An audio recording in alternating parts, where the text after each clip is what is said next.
Today, we're going to talk about something pretty unsettling. A chapter of history that's often kept in the shadows. This dark, dangerous obsession with creating perfect humans. Just let that sink in for a second.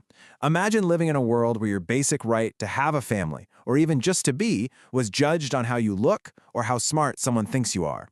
And that's the thing. This wasn't some what-if scenario from a sci-fi movie. For tens of thousands of people in Northern Europe, this was real. It was actual state-sponsored policy. So, how on earth did this happen? Well, to get it, we first have to look at the powerful image that was hiding a much, much darker belief. You know the stereotype, right? The romantic idea of Northern Germanic people. Tall, strong, disciplined warriors. It was this ideal built on a very specific look and a super rigid sense of order. It's a powerful image that, honestly, still hangs around today. But underneath that shiny, idealized surface was a really poisonous idea. The belief that not all people are created equal, that some were just better, pure, and more deserving of carrying on the human race. Okay, so how did this twisted way of thinking get a name and, believe it or not, a supposedly scientific framework? Let's get into the ideology itself. It was called eugenics, and here's the wild part. This wasn't some fringe idea. For a time, it was considered mainstream science. The thinking was that you could engineer a better human population, kind of like you breed livestock, by encouraging the fit to have kids and stopping the unfit from doing the same. So let's look at the main beliefs here. Eugenics pushed the idea that things like intelligence and even beauty were simple inherited traits. This led them to see any kind of disability as a genetic defect that would make the whole country weaker. And the chilling conclusion they came to? Well, to keep society strong, those defects had to be weeded out of the gene pool. And this wasn't just talk. This stuff didn't stay in textbooks. This ideology was turned into brutal, real-world government policy. So let's look at who they actually targeted. The targets weren't enemies of the state or criminals. No, they were ordinary citizens, people who were labeled mentally weak based on completely flawed tests, people who were poor or couldn't work, anyone with a physical or mental disability.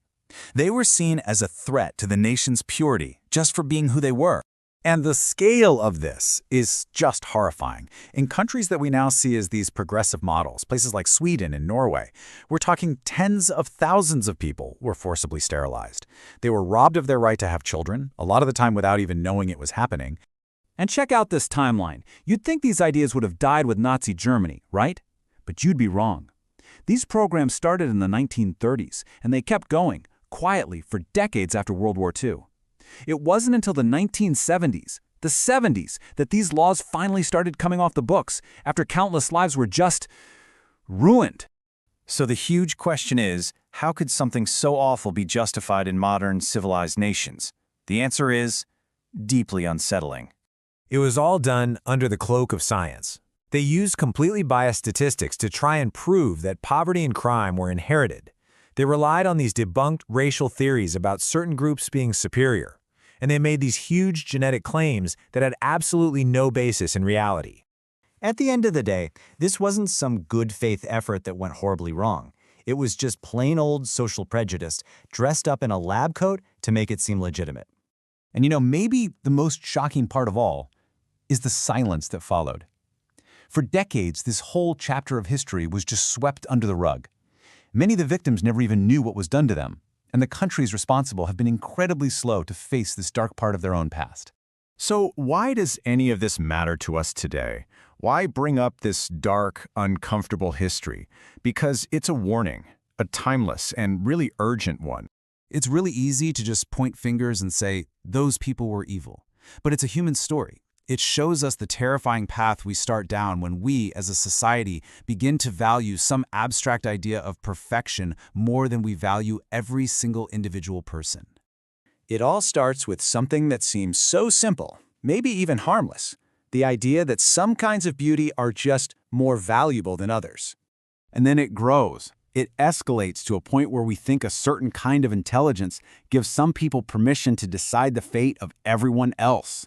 And this is where it ends, when our very humanity stops being a given, when it becomes conditional, something you have to earn by fitting into some narrow, impossible ideal.